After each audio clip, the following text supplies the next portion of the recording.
Indépendant depuis le 11 août 1960, le Tchad étant un pays souverain, a le droit de gérer ses affaires intérieures de manière autonome. Du coup, le Tchad n'est pas un département français, moins encore sous tutelle d'une juridiction française. Ces derniers temps, la justice française sort de son cadre légal pour jouer le rôle d'un mannequin contrôlant les habits du président tchadien. Cette justice à double balance accuse le président de la République d'avoir utilisé les biens de l'État pour acheter des costumes de haute classe.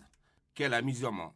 En d'autres termes, le système judiciaire français agit en dehors de ses prérogatives traditionnelles. Cette justice me semble plus préoccupée par l'apparence ou tout simplement par l'image publique du jeune président de la Ve République, car il est beau dans son costume. En un mot, c'est une cabale politico-judiciaire contre la personnalité du chef de l'État. Elle vise l'option prise par le président de la République à diversifier ses relations avec d'autres puissances à travers le monde, notamment son rapprochement avec Moscou. Chercher des pouces sur une tête rasée est pratiquement impossible.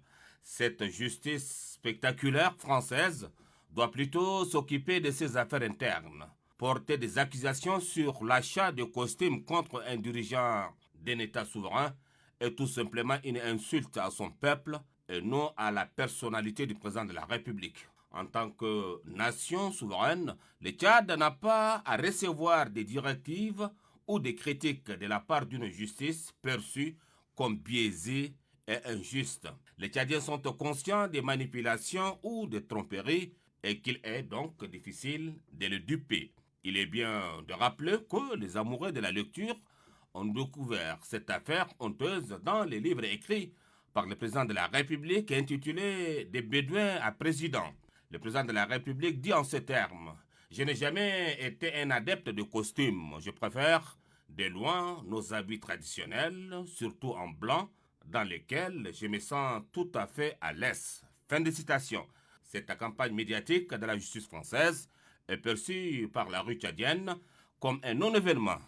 Elle est interprétée localement comme on dit chez nous Al-Kalibamba ou Djamalmachi, qui veut dire tout simplement les chiens aboient et la caravane passe.